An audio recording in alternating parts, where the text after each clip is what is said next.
better than himself. Please tell us your story, please, and Well, a little bit about yourself. Thank you so much. It's always very nice to speak to you guys.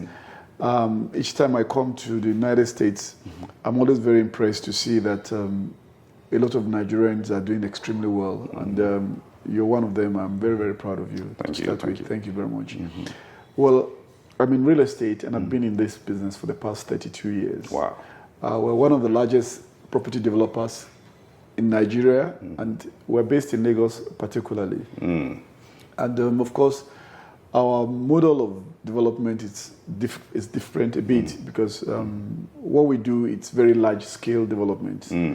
It's normally you call them a site and a service, which what that means is that we take a large expanse of land and then we basically develop all the infrastructure. Very raw land, we put all the infrastructure, namely water system, road network. So a whole subdivision, you guys are starting from scratch. Yes, we from start ground from zero. scratch. Okay.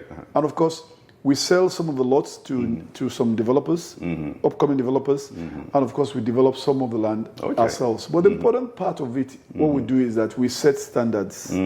Because of course, you know the way developments are in Nigeria. I mean, how our country is all completely unregulated. Correct. We put very strong regulations on our estates. Wow. That is the reason why you see them in the standards of the United States. Because this is a very beautiful place. Yeah, so the Western standard is what you guys are. If you come to our estates, they look exactly like here. Wow, that's impressive. Yeah. That would be the only company that I know that does the Western standard. That's what we do, because, and it's helped us considerably because, of course, our land and our lot sell for like 3-4 times the price relative to what they sell outside our fences. Because, of course, everybody like very controlled development. Nobody like haphazard development. So we've been able to bring that to the market. That is our strength. Okay, we're also in several other areas, because of course, most of our developments are in Lagos. We also have the largest private development outside Lagos in Ibadan. Wow. It's an 50 hectare development. Wow. 500,000 square meters. And is that one fully developed now? Or is it fully developed? Fully developed. Of course, with a few lots here and there, but that it's completely populated, and people are living there and enjoying. It's called Carlton Gate Estate, Ibadan. Please say that one more time. Carlton Gate Estate, Ibadan. Wow. Okay, some of our development in Lagos is Carlton Gate Estate. In Lekki, we're part of Nikon Town Development as well. That's a good one. We're also part of Lekki County Homes. Lekki County Homes is a 100 hectare development. Wow. 1 million square meter. Wow. That's a lot of, and we have currently living on that particular estate more than 1,200 households. Wow. So it's almost like when you compare, I'm trying to see what to compare to. My mind is going 100 miles an hour. I can't, because obviously, that's almost like a government project, what you're speaking of. Those are not just your normal or privatized project. It's something on a different scale. Yeah, even the government doesn't have any estate that big that they've done. That is known absolutely. Because, of course, we always say that government are not in position to do such things. They're not structured to do things like that. The structure, it's meant to basically regulate, provide an enabling environment for others to do that. Not them. They're not. I mean, the government is not in business. They're not supposed to be doing business. They're supposed to regulate. Which is the right way. Yeah. And just to ask you a few questions for our audience, so they know exactly. You didn't just get here overnight. It's not an overnight process. Yeah. Can you please just share with our Gobeyond family how long you been doing the business initially? Yeah. I mean, I read building technology in the university, and I've been in this business for 32 years. Wow. The name of my company is Megamound Investment. Megamound Investment. Wow. Everybody knows Megamound in Lagos. It's a household name. When it comes to real estate, we're a household name. As I speak to you currently, we're doing a project with Lagos State Government. We're building 400 flats. Wow. Which we hope to deliver early this year, or maybe sometimes. And which part of Lagos? In Surulere. In Surulere, okay. Yes. And before then, we had done 220 flats in Lekki County. Wow. Which is in Lekki, which is completely sold out. Wow. And Lekki is more demand. So with the previous one, what is the price point, entry, and? You see, right now, you guys have messed up our money. If I tell you the price, it's very funny. But I'll tell you, because of the bad exchange rate, those flats are selling for between $65,000. Sorry,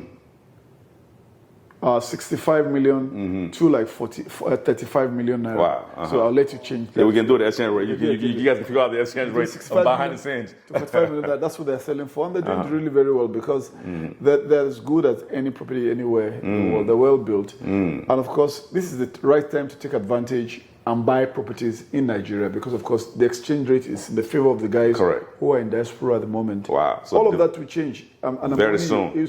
Because, of course, our economy is extremely, very, very resilient, and the exchange rate currently that you have does not actually reflect what is the true value. The true value. It's not, the fundamentals are stronger than the currency reflects. Wow. The fundamentals are very strong when it comes to Nigeria. I'm sure you know it. Most definitely. So I guess that kind of leads into my next question. So what are some of the challenges or the obstacles that you had to go beyond to get to your first deal? I know we all always have that first deal that we kind of gave us the opening. And it made us say we have officially arrived.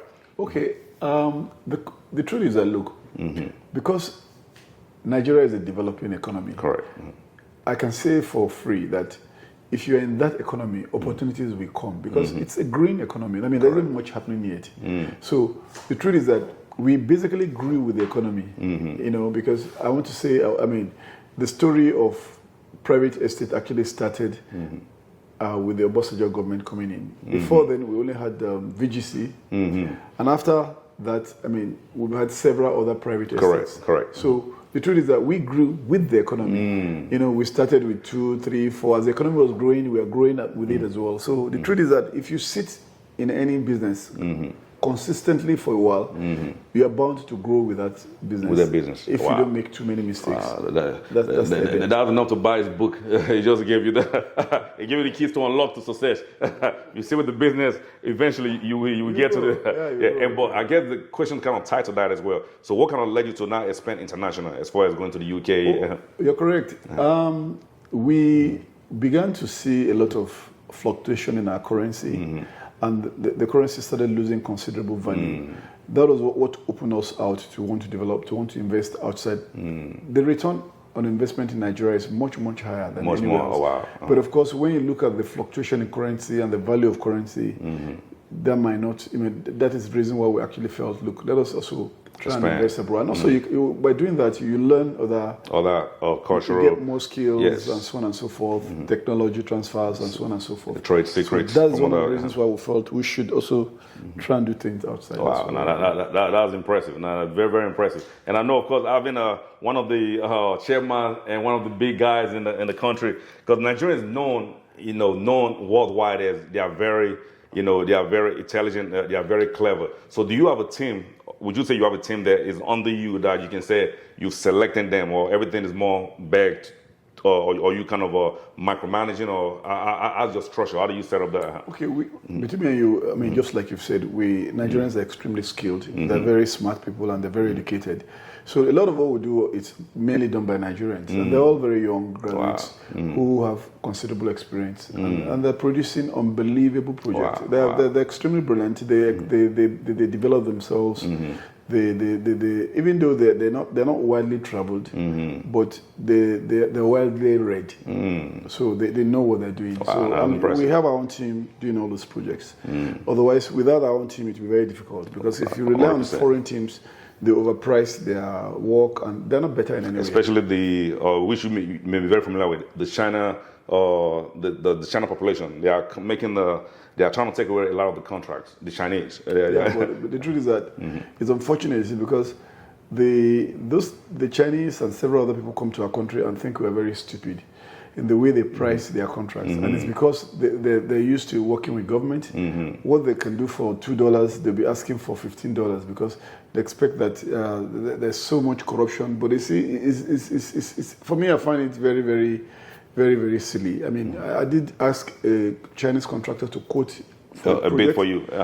Now, when they sent the bid in, I felt this guy is so it didn't make sense at all. It didn't make any sense at all. I mean, something that I've had an offer, a bid for like 1.4. He came with a bid of 4.4 billion. I mean, it was almost quadruple. Yeah, I was like, so I didn't even call them back. It didn't make any sense. Maybe they're covering their travel expenses and they're also covering a lot of they just think there's free money in Nigeria and that we're idiots. We don't know what we're doing. I mean, that's exactly what I think is going on. When you bid such that, I realize that you are trying to cheat, I don't come back to you. No, that doesn't make any sense. Yeah. No joke. No, that alone says a lot. And kind of bringing it back to the Gobeyond platform. So one of the things we do in this segment, we talk about basically we take you through like 3 different decades, and we are asking you a direct question. If you can go back and tell your 15-year-old self any advice not to go beyond any limitations or any distractions around him at a time, what would you tell your 15-year-old self? My sincere child, well, what I would say to them is that, honestly, see, listen, I'm in business, and what I know is that, look, if you are very honest in the business that you are doing, and you stay with it consistently, you are going to make a success of it. It's very simple. It's as simple as that. Just build some level of integrity, build some level of trust, and then build a brand. It's because your wealth is in your brand. No stories. Wow. If you build a good brand, you sit down and you like they say in Nigeria, and be chopping forever. Because the brand in itself will be working for you. Of course. Now that's powerful. And the brand goes beyond you. It will outlive you. Yeah, outlive you. So try and build a good brand. Credit will come. Customers will come. 80% of my customers, I don't know them.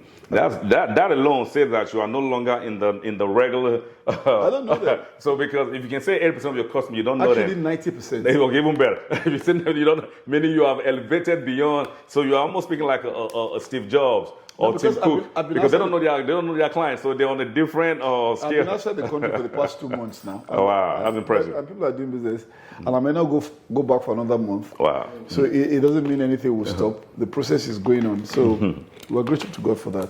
Yeah, leading to that question we just asked you. The other question we usually ask under the Go Beyond segment is, if you fast forward, this is more of a legacy question. What would you? I will make it a bit more personal. Say if you fast forward to you have the option. God gave you the option to be able to read your own eulogy in your funeral. Again, it's more of a legacy question. What would you like to be written or knowing from what you've done and left behind? The truth is that, look, I have been able to impress on people who work around me that hard work pays. Everybody has seen how hard I work every day. I don't do government businesses. I don't collect bribes from anybody. I don't do such things. So all that I've done, it's all hard work. And I would impress on people coming to believe that they can become billionaires actually by working hard. Wow. And building their own businesses. You don't need to go to government and start stealing like we have. A lot of people who have money in Nigeria stole money from governments. They can't stand the test of time, because, and of course, they steal these monies and they hide them in different names. You can't see them in their names. But I can assure you that you can make so much money working for yourself and working honestly for yourself. It's possible. That's good. That's good. what I want to think of. That's the impression I think I've been able to. You'll leave behind, and that would be a great legacy as well. That you proved that you didn't only show them, or you didn't only, but you lived. That was your old business or motto, that you live that life, and you didn't have to go to the government to steal anything from the government. No, and it says a lot. And I believe that alone. So when is the book? Is the book already written, or when is the book? When should we be expecting the book? Yeah, I think now that I'm a bit, you see. When you're in Nigeria, I mean, I came to your house. You're a very busy man. Yeah, thank you for this. This is a trick. This is a very spontaneous.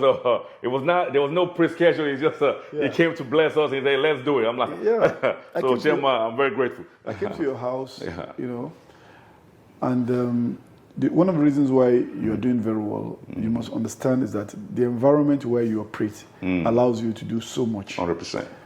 The environment where we operate is extremely hostile. Everything is after you. Police is going, federal tax authority is coming, robbers are chasing you. Left and right. Everything is working against you. You are fighting against the odds. It's a war front. Wow. But it's because look at where you live. I mean, even if you have this kind of money in Nigeria, you probably can't live like this. Correct. Yeah. Out of fear. And then somebody will come up to try to rob you. Look at your nice Rolls Royce parked quietly in front of your house. Thank God. You'll have to hide it somewhere. Exactly. If you're driving it out, a mobile police will sit behind, one will be at the back. It become another headache. So you can't even enjoy the car alone. You have to enjoy with a lot of security men. A testimony, I'm telling you. We're praying to God that our country gets better, and the leaders that we have will understand. You see, because our leaders do work hard and they make money. It will be very difficult for them to impress on others to work hard and make money because they are not setting those examples. So that is where the trouble is. Yeah, that's the best way to. I don't know if I go into the next segment. It may just a quick answer. I have to ask you, all my business and my political folks. So, do you currently support the current administration, or because as business we support our administration? No. I can answer that question very easily. The truth is that look, I was one of those who campaigned for this administration. I didn't only campaign; I spent my money, considerable sum of my money, to support the current administration, and we did that not because of anything, because we felt that the other administration was not very business friendly. I didn't like the dual exchange rates. I didn't like the subsidies either because I felt that it's a waste. Correct. Why are you subsidizing my petrol, for instance? And those are long-term benefit that people don't really know is going to be a great benefit. They don't know it because they don't know it because why are you subsidizing my own petrol? I can pay for my petrol. You can pay for your own. So why are you helping me to pay? Yes. And that's a complete waste. So we support them on that note, and we believe that they haven't started very well. I will say that. We can give them that benefit of the doubt, but we know that the president knows people who can turn the economy around, and we believe he's going to do the right thing at the right time. So that is what. That's the best answer you can give on any political question. Again, Gobeyond family, we're very grateful to have the chairman himself. Please say it again. Otumba Olumide Ofishina is my name. I'm MD CEO of Megamound Investment Limited. Thank you so much. And thank you very much. One last question. If you can talk to the audience, our audience are usually college age, and a lot of them are even in high school. If you can just give them one more encouragement or advice on how to become any go beyond any limitation from becoming a great businessman. Between me and you, like I said, entrepreneurs are actually, I believe that it's an inherent gift to be an entrepreneur. I don't believe anybody can teach you entrepreneurship.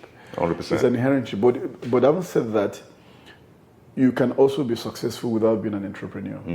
So what I say is that anything that you like or anything that you believe in, you can become a multi-millionaire, billionaire doing that thing. The passion, because right now, the whole world, it's your market. It's not just, you know what I mean? Anything you're selling, the whole world, because of internet age. You can globally you can market become the globally. whole world. So what I can say to them is that no matter what you believe in, just go and try and do it. And do it to the best of your ability. And I can assure you, 80 to 90% of the time, you will be successful at it. Vote for him for the next presidential election that's coming up. Once again, thank you guys very much. Thank you, Gobeyond family. And it was a pleasure. So, we are grateful again. Always a pleasure. Thank you. And that's the cut.